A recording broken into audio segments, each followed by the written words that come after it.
Pada pembahasan sebelumnya, kita telah mengenal apa yang disebut dengan garam. Garam itu adalah ketika sisa dari suatu basa bergabung dengan sisa dari suatu asam. Contoh garam adalah NaCl. Nah, kenapa NaCl disebut dengan garam? Karena NaCl itu kan dibentuk dari NaOH dan HCl, di mana Na itu merupakan sisa basa dan Cl- itu merupakan sisa asam. Kemudian CH3COONA itu juga garam. Kenapa? Karena dia dibentuk dari CH3COOH dan NaOH. CH3CO- itu merupakan sisa asam, sedangkan Na+ merupakan sisa basa.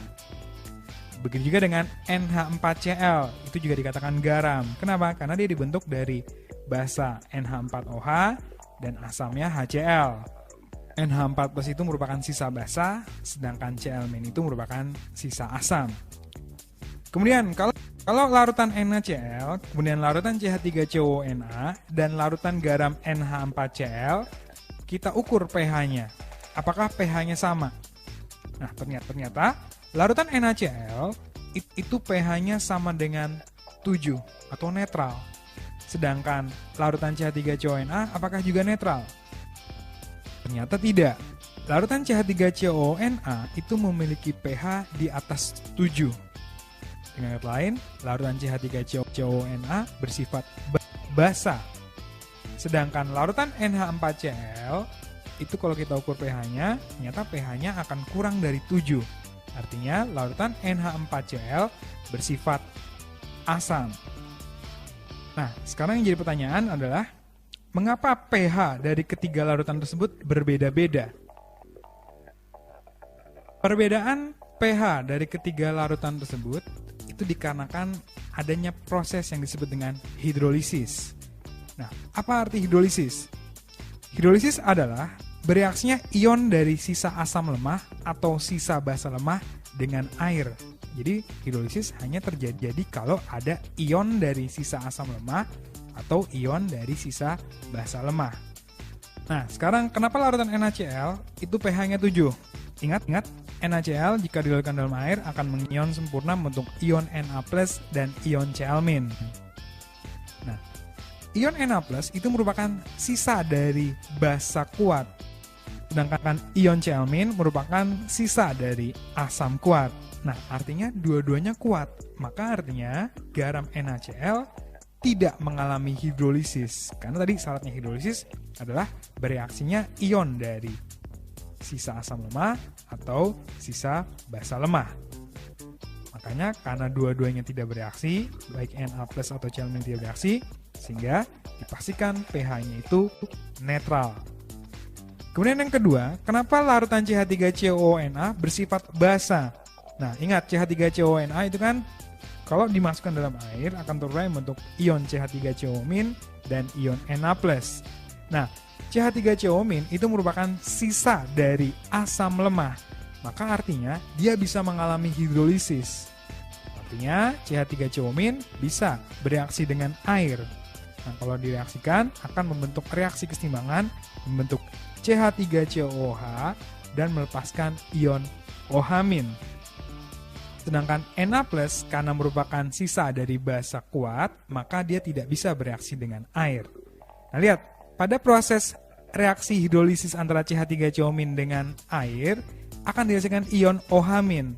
Nah, karena ada ion OH- inilah, maka larutan CH3CONA akan bersifat basa. Jadi jelas ya, kenapa CH3CONA bersifat basa?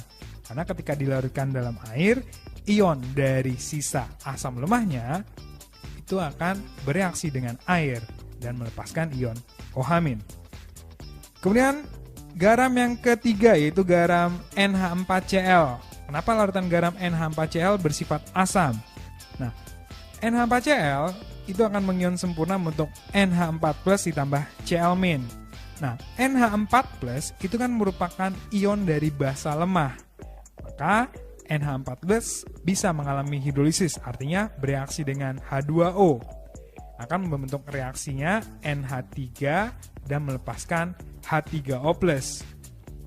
Atau bisa juga reaksinya NH4+ ditambah H2O bereaksi membentuk NH4OH ditambah dengan H+.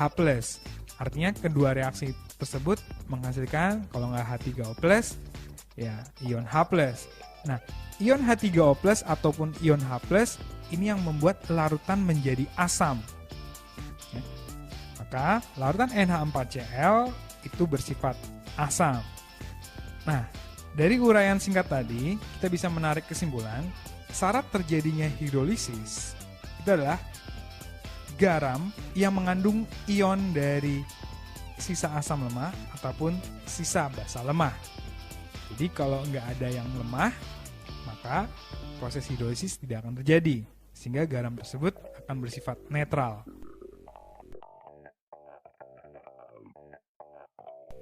Kemudian, bagaimana sih cara menentukan pH dari suatu garam yang mengalami hidrolisis?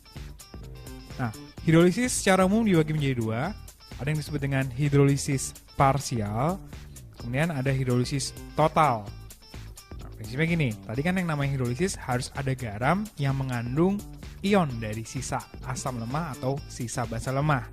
Nah, kalau hidrolisis parsial artinya garam tersebut cuma ada satu ion yang lemah.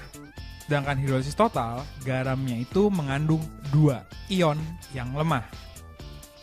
Oke, kita bahas dulu hidrolisis parsial. Nah, hidrolisis parsial itu juga dibagi dua.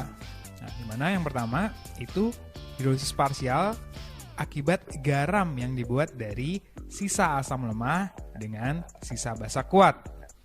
Contohnya adalah CH3COONA. Ya, CH3COONA kan dibuat dari CH3COOH, asam lemah, dan NaOH, basa kuat.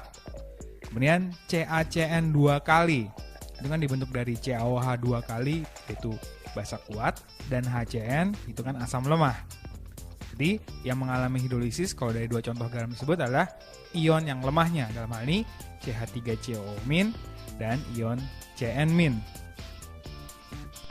Nah, kalau kita notasikan, suatu garam yang dibentuk dari sisa asam lemah dan sisa basa kuat, katakanlah garam tersebut adalah garam MX, di mana garam MX ini dilarutkan dalam air akan terionisasi sempurna membentuk M+ dan X-. Nah, berarti yang mengalami hidrolisis adalah sisa dari asam lemah, dalam hal ini adalah ion X-.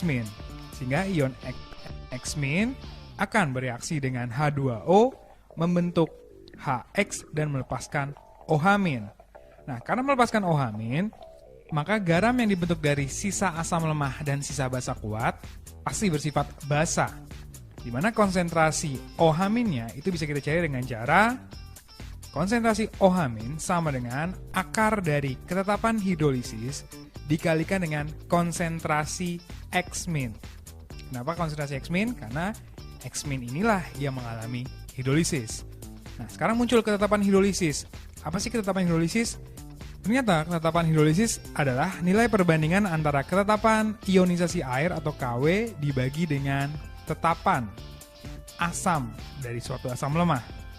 Hingga konsentrasi OH- itu bisa kita cari dengan cara akar dari KW per Ka dikali dengan konsentrasi X-. Kemudian hidrolisis parsial yang kedua adalah hidrolisis dari garam yang dibuat dari sisa basa lemah dengan sisa asam kuat. Contohnya adalah NH4Cl. Garam NH4Cl ini dibentuk dari NH4OH yang merupakan basa lemah dan HCl yang merupakan asam kuat. Nah, kalau misalkan garam yang dibentuk dari sisa asam lemah dan sisa asam kuat itu dinotasikan sebagai Ly, maka garam Ly di dalam air akan terionisasi sempurna membentuk L+ ditambah Y-. Nah, dalam hal ini ion L+ yang akan mengalami hidrolisis. Kenapa? Karena ion L+ ini adalah sisa basa lemahnya. Nah, ion L+ akan bereaksi dengan air membentuk LOH dan melepaskan H+. Karena melepaskan H+, maka garam yang dibuat dari sisa basa lemah dan sisa asam kuat pasti akan bersifat asam. Di mana besarnya konsentrasi H+ itu sama dengan akar dari ketetapan hidrolisis dikalikan ion dari sisa basa lemah, dalam hal ini yaitu ion L+. Di mana besarnya ketetapan hidrolisis itu merupakan perbandingan antara perbandingan antara tetapan ionisasi air atau Kw dibagi dengan tetapan ionisasi dari basa lemah atau Kb. Sehingga konsentrasi H+ bisa kita dapatkan dengan persamaan, yaitu akar dari Kw per Kb dikali konsentrasi L+, di mana ion L+ ini merupakan ion dari sisa basa lemah. Sedangkan hidrolisis total itu hidrolisis akibat garam yang dibuat dari sisa asam lemah dan sisa basa lemah. Contohnya adalah CH3COONH4, di mana CH3COO- itu merupakan sisa asam lemah, sedangkan NH4+ itu merupakan sisa basa lemah. Kemudian garam yang kedua adalah NH4CN, di mana NH4+ merupakan sisa basa lemah dan Cn- merupakan sisa asam lemah.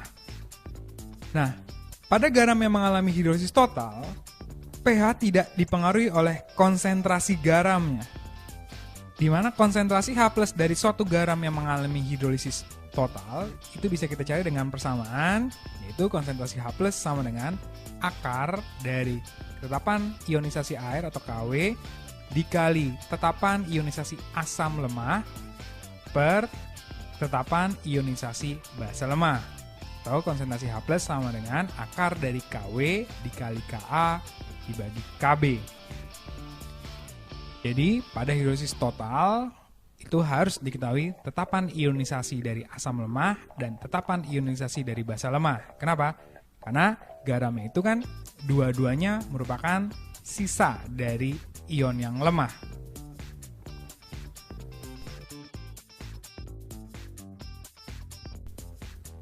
Oke, sekarang kita lihat contoh berikut. Ini mintalah tentukan pH dari yang pertama 100 ml larutan CH3COONA 0,1 molar. Jika Ka dari CH3COH sama dengan 1 kali 10 pangkat min 5. Nah, kalau kita perhatikan, garam CH3COONA itu kan dibuat dari CH3COOH dan NaOH. Berarti CH3CO- itu merupakan sisa asam lemah, sedangkan Na+ merupakan sisa basa kuat. Artinya garam tersebut mengandung sisa dari asam lemah. Maka garam tersebut akan mengalami hidrolisis. Nah, karena garam tersebut itu dibentuk dari sisa asam lemah dan sisa basa kuat, maka garam tersebut akan bersifat basa. Sehingga kita bisa cari dulu konsentrasi OH-nya, itu sama dengan akar dari Kw per Ka dikali konsentrasi ion dari sisa asam lemah. Dalam hal ini, itu adalah ion CH3COO-. Nah, kita masukkan datanya, berarti sama dengan akar dari 10 pangkat min 14 dikali konsentrasi sisa asam lemahnya, yaitu 10 pangkat min 1, dibagi Ka-nya 10 pangkat min 5. Didapat konsentrasi OH- sama dengan akar dari 10 pangkat min 10 sama dengan 10 pangkat min 5. Sehingga POH kita dapat 5, sedangkan pH-nya itu sama dengan 14 dikurangi POH, itu 5. Didapat pH dari garam CH3COONA 0,1 molar sama dengan 9.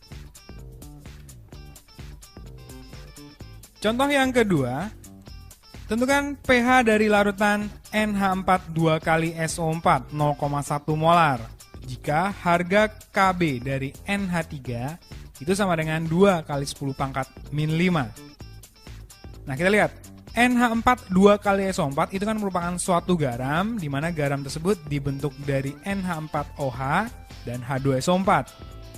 Maka NH4OH kan merupakan basa lemah, sehingga NH4+ itu merupakan sisa dari basa lemah. Sedangkan H2SO4 merupakan asam kuat, maka SO4 2- merupakan sisa dari asam kuat. Nah, berarti garam ini mengalami hidrolisis. Kenapa? Karena ada sisa dari basa lemah. Nah, garam yang dibentuk dari sisa basa lemah dan sisa asam kuat akan bersifat asam. Sehingga kita bisa cari konsentrasi H+-nya, itu sama dengan akar dari Kw dikali dengan konsentrasi dari ion sisa basa lemah, dalam hal ini NH4+. Kemudian dibagi dengan Kb. Nah, NH4 2 kali SO4 itu kan bisa mengion sempurna membentuk 2 NH4 plus ditambah SO4 2-.